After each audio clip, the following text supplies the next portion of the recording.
I'm Chris Barth. Tonight's program is about my good friend and fellow TV presenter Talitha Cummins. Talitha's a great girl. On air, she was always calm and professional, but it was a facade. She was battling an addiction she'd had since she was a teenager, and I had no idea. This is her story.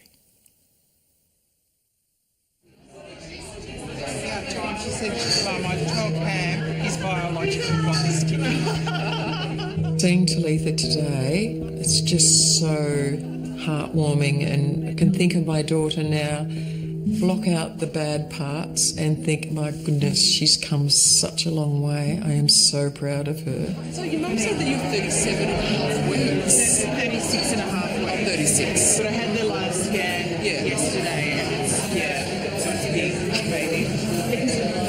There were times when I was worried that she wouldn't make it. Hi everybody, I'm Kay. We're all here to celebrate my beautiful girl's looming birth.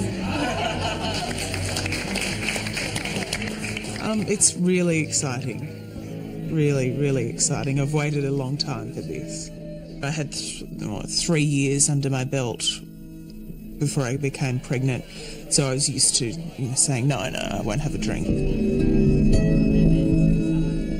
Sometimes I'll just say, no, I'm an alcoholic, thanks, and see the reaction. That gets people, yeah.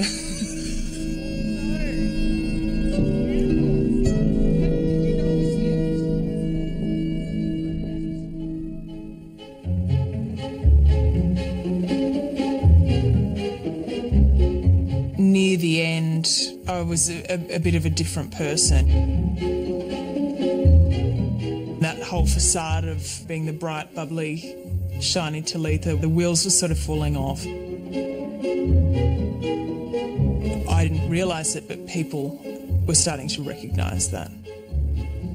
Trying to hold it all together was becoming a really hard act. I think then it was starting to really dawn on me that if I didn't stop, things were going to get really bad. I ended up in hospital on a weekend and got my stomach pumped and released from hospital on a Sunday morning, go back to work trying to pretend everything was normal on a Monday. That was no longer sustainable. An elderly man has died after his house caught fire in Melbourne overnight. Television's this bright, shiny, fabulous facade. You when you're a news presenter, you put on a mask. Talitha fooled everyone. Everyone. Bosses, the audience, everybody, until the drinking escalated to a point where she couldn't hide it anymore.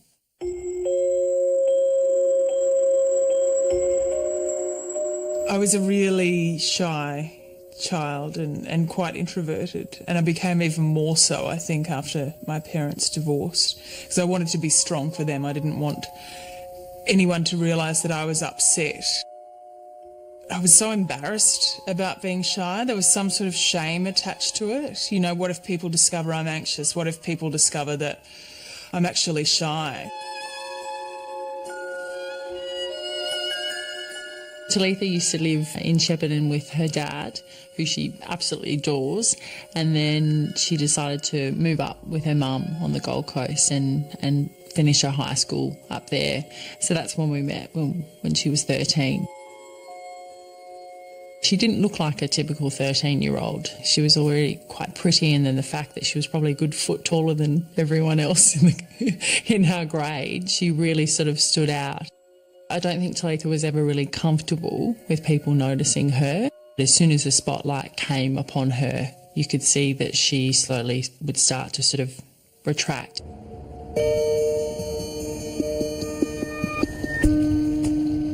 I sort of started to come out of my shell in my mid-teens, I think. My first drink was when I was 14 years old. We were going to a school social, and I remember drinking 3 cans of vodka and something mixed. Awful. Alcohol made me feel like I wasn't that shy girl anymore, that I had the confidence, that I didn't have to be reserved, and it just made me feel good. And, from that point I sort of realised that this was I could be that person if I had alcohol. At that stage, at 15, I was binge drinking quite frequently. It'd be 2 or 3 times a week. And just remembering wanting to be wiped out, it's, numbing, kind of a numbing effect. She used to hide things from me. I didn't know what to look for because I didn't think there was anything wrong. I didn't think there was anything going on. I wasn't aware. I wasn't aware at all. She really excelled at English. It was such a natural thing for her to write. Talitha finished university, got her first gig up in Cairns, up there being a journalist, a reporter, and she just loved it. There's another accountability issue for the Premier today. It's his use of the government jet to fly down to Sydney to watch the State of Origin football. She was picked up down in Channel 7 in Brisbane to be weather girl as well as a journalist, and she was absolutely chuffed at the promotion. Live television, your first live cross is just up there with heart surgery and Last Judgment Day. It's just such an awful feeling.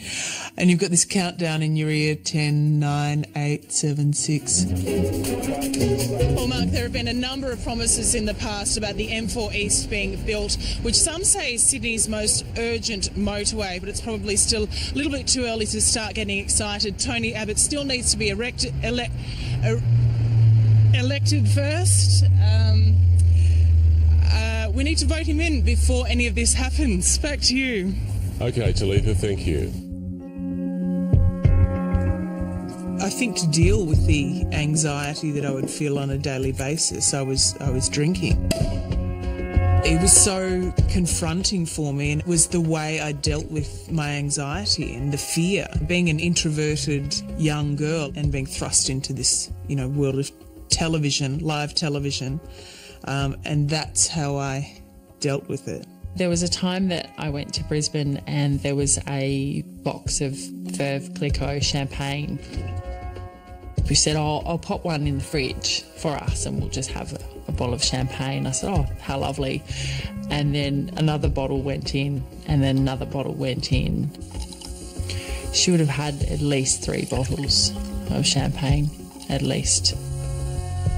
I felt as if I had to say something because it wasn't right. Talitha would get quite defensive and she'd turn it into a debate or, well, what's wrong? Why is this any different to the way you're drinking? I used it as a stress release. I'd go for a drink with friends after work and at midnight I'm still there, at 3 a.m. I'm still there. And then I'm fighting a hangover the next morning, pretending that everything's fine and fronting up to work, with that alter ego. I'd come home and watch her on television reporting and the weather, and she was perfect. And I used to think to myself, wow. Wow, they're really putting on a spectacular show for us today. Work, thankfully, seemed to be a leveller for me. And I've been given the privilege of releasing her from the cage. I was always able to, click into that. I'm fine. No, I'm good. I'm not hungover. It wouldn't matter, if I'd had 4 bottles of wine the night before. I just had this mental thing in my head that I had to be in character, and I was fine. I could do it. And some of my best work days were those days, strangely. When she'd pass out, I'd say, come on, Tup, time to go to bed. Oh, Mum, I don't want to go to bed. I want another drink. It was awful to see your child out of control and not being able to do anything about it. She had to make the decision herself. I couldn't do anything about it, which was devastating.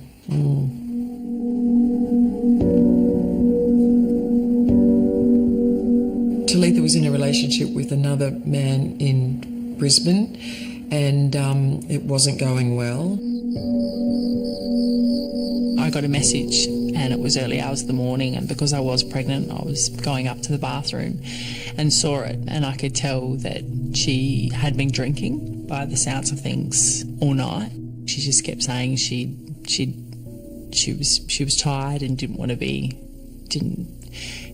living the life that she was living and things like this. And then I asked her if she'd taken anything, and she said yes, she had. And that's when I knew that it wasn't good. The message wasn't right, and she wasn't in a good space. And I just kept her on the phone, and then with my other phone, I called an ambulance. She said, "Kay, I've just had a phone call from Talitha. She's overdosed." They pumped her stomach, and she was, "Oh, hi, Mum." You know, she was very dopey, and I just lost it. I just thought, oh my God, I could have lost you. She said, "Oh, Mum, I will never do that again to you." But she said, I was in a dark place. I was drinking too much. I didn't think there was a way out. It was a cry for help. She wasn't giving up. It was a way for Talitha to break away from that unhealthy relationship with her partner. So I think something like 65,000 people are hospitalised with alcohol-related injuries every year. You know, I was just one of those. Weekends in the valley aren't pretty. For many, they're often a blur, as they used to be for 23-year-old Chris Rain. But one hangover too many prompted a change. I first met Talitha because she wanted to do a story on it, Hello Sunday Morning. Yeah, it was something in her that really wanted to cover it. You know, I don't think we had any real news to cover. He took a year off drinking, documenting his experience on a blog he named Hello Sunday Morning. I learned that we don't need alcohol for so many reasons that we think we do. You know, we don't need it to be confident or to talk to people or to dance. His experiment sparked intrigue and 1,500 online followers, many choosing a 6 or 12-month period without alcohol. I looked at him and I thought, wow, this guy can actually not drink and be okay, you know, well then maybe there is hope for me. And then I was offered a job in Sydney. And when I got that, I sort of thought, oh, thank God I can move to a different place, a different city where no one knows me. I can stop this drinking, I can slow it down. Let's go live to Talitha Cummins now outside the Opera House. Talitha, any sign of Mary there as yet? Not just yet, Mark, but the royal couple will. Very soon after I arrived in Sydney, I recognised that just wasn't the case. Drinking went from being a social thing to me really isolating. She was always really professional on air, and to the outside world, you couldn't tell. Time to get some news. Here's Talitha. Thank you, Andrew, and good morning. A few people were gossiping in the newsroom about, you know, how out of it she would get at functions. And even then, I don't think we realised what the extent of the problem was until much later. I've done things that I'm not proud of, and I've done things that I probably won't remember or ever know that I've done because I simply can't remember. Near the end, I woke up one day 4 or 5 houses down in their front yard with my keys in, you know, the person's front door. So I'd obviously tried to get into the house thinking it was mine and then passed out. Just the shame around an incident like that is so overwhelming. I remember sitting on the couch for the rest of the day. I think it was a day off work, and just wanting to die and not wanting to face the world. I think the tipping point for Talitha was when she called into work sick 2 days in a row on a weekend. She just didn't turn up. I remember getting up a few times and looking at my phone, and there'd be 20 missed phone calls there, and it's 10:30 and I'd meant to be at work at 9 o'clock. I walked in and I was just so nervous, so anxious, and the chief of staff there sat me down and she said, "You're not okay, are you?" And I just said no. And that's when I sort of had the realisation that my life was going off the rails. I cried and I just, I said, "I need help. I actually can't do this anymore." And she was amazing. She was trying to organise people, counsellors and things like that for me. I think the threat of losing her job got Talitha to do something, got her into AA. Made her sober up. And I think that was a really big realisation for her. I thought I portrayed this squeaky clean image at work and everything was good and fine and rosy. To find out that that was not the case was really quite frightening to me and really rocked my world. She said, "Mum, I'm an alcoholic." And I said, "Oh, don't be ridiculous." And she said, "Mum, I'm an alcoholic." And I said, "No, Talitha. I thought the alcoholics were the old bag men in the parks. That's how naive I was." I think she was just in denial, as I was. I think this is the modern face of an alcoholic, professional, educated, high functioning.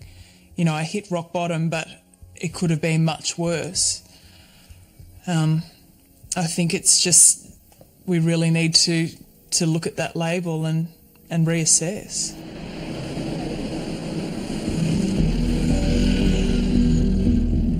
Despite signing up with Hello Sunday Morning and AA, I was still obsessed with alcohol. I couldn't think about anything else. I didn't socialise. I didn't go out. I isolated myself even more. I had a particular drug which made you violently ill if you drank on it. That was like an insurance policy. Obviously, people drink for a reason, and I was drinking to self-medicate and as a social lubricant. But it wasn't until much later that I sort of put the pieces together with psychologists. I started medication for depression, quite severe depression.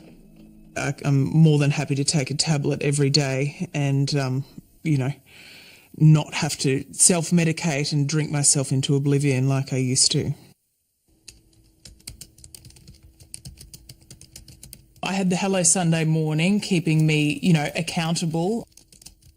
It's like an online community where you blog and they help you get through it. And then I had the AA where I went to a meeting every day for 90 days. I wasn't really ready to go public with it. I'd only just accepted myself that I may have a problem. And so I put my first blog down. It was a really cathartic experience.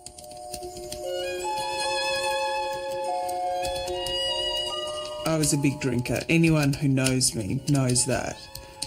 I drank to commiserate, to celebrate, but in the last 4 years it turned ugly, really embarrassingly ugly. I didn't realise that it had copied to Facebook, and it ended up on my Facebook page. I remember feeling like, oh shit, this is now really public. I hope she's okay with it. It's a big thing to come out with. Initially I was shocked and I wanted to delete it. It wasn't really something that I was ready to come out to the world with. Just seeing the responses that were there, I was quite amazed. People who had been going through the same thing, people saying that my story resonated with them and they could see themselves in that. There were people who were binge drinking on a regular basis on the weekends.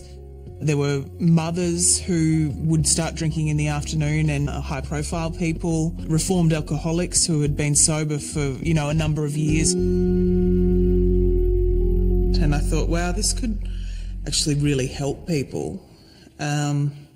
So I left it there. I think the reaction at 7 after that blog was that Talitha was very brave. From the few naysayers that there was that, told you so, and some unkind comments, but I think the overwhelming reaction was that it was a really courageous thing for her to do.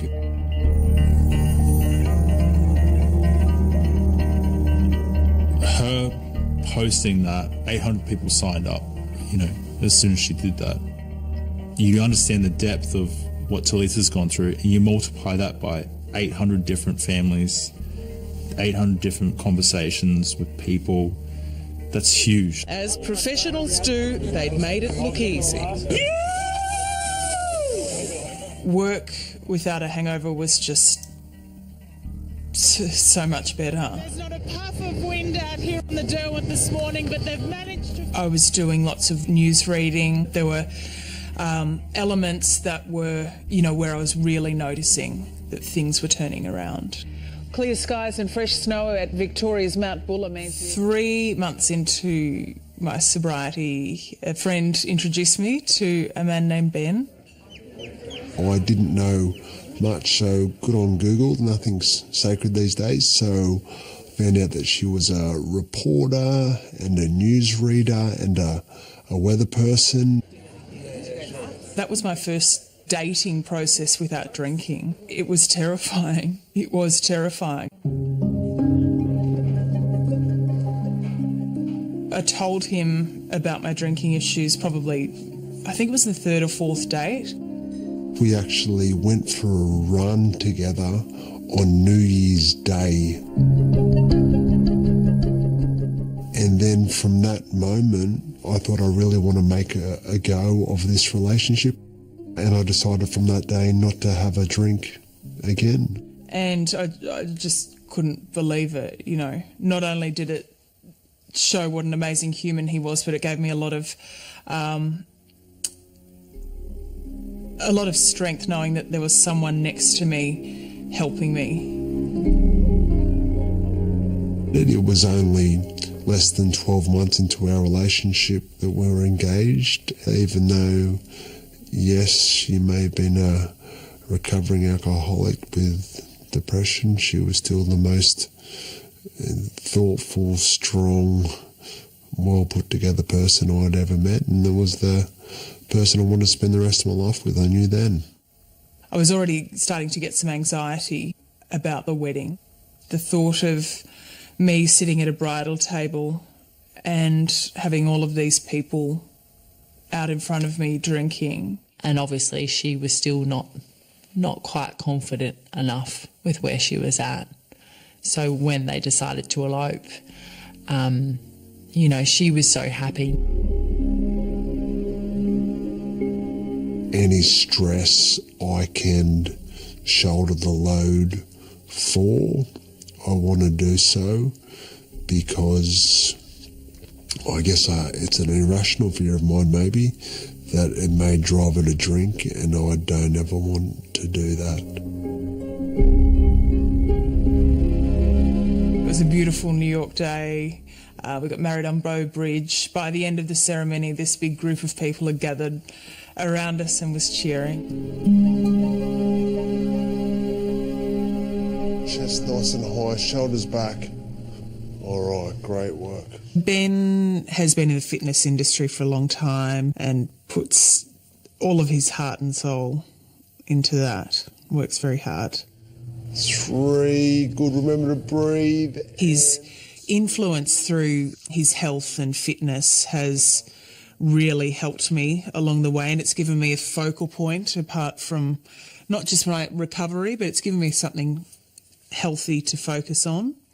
And, you know, I have to exercise every day now, otherwise mentally I'm unhappy. All right, that's great work.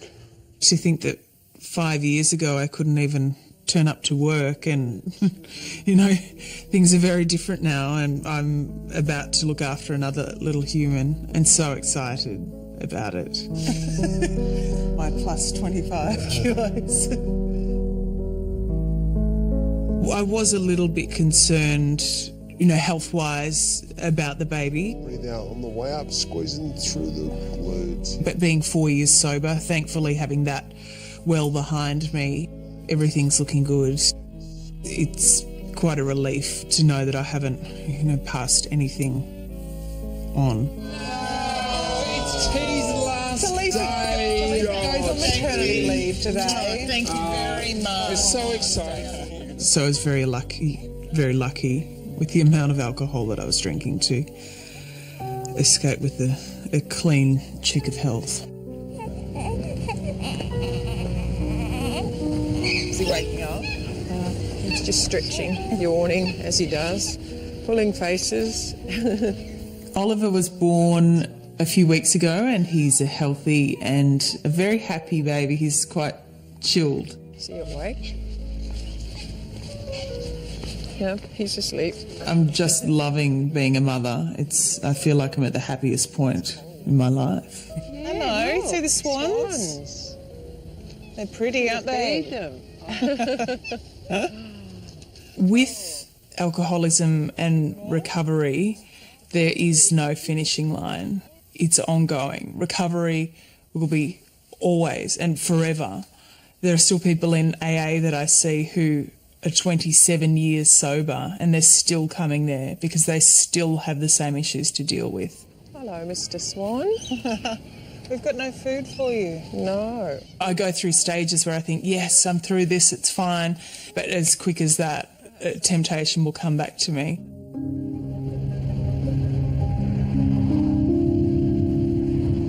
I can remember one time we were driving in Byron Bay. We were away for Christmas, New Year, and she said to me, wouldn't it be great just to have a massive party? I would love if I could only drink one more time, why don't we just have a really big party, just a massive bender, and then I promise I will never drink again.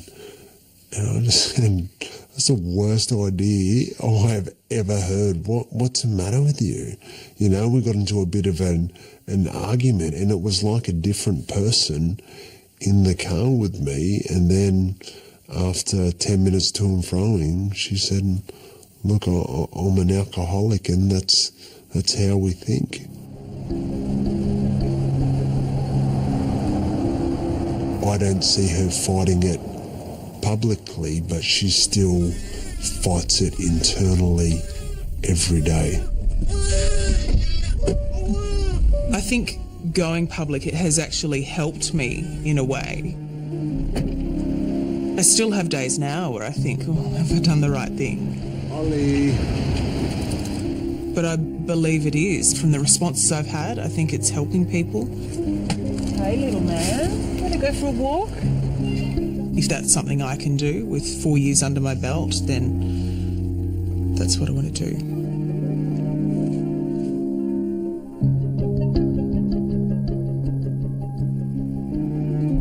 Robert. Gosh, Robert. You're lucky to be up here, young man. And a viewer from Channel 7 sent this in. So lovely. Little blanket. Oh, a little beanie as well. Oh my gosh, look at that. So cute. Oh my goodness me. Don't fit at the moment. Your own table. And these are all from our friends in New York. They sent across. They're beautiful. Oh gosh, spoilt. Are they? Okay. Oops. Sorry, buddy. He's not worried. Wilbur.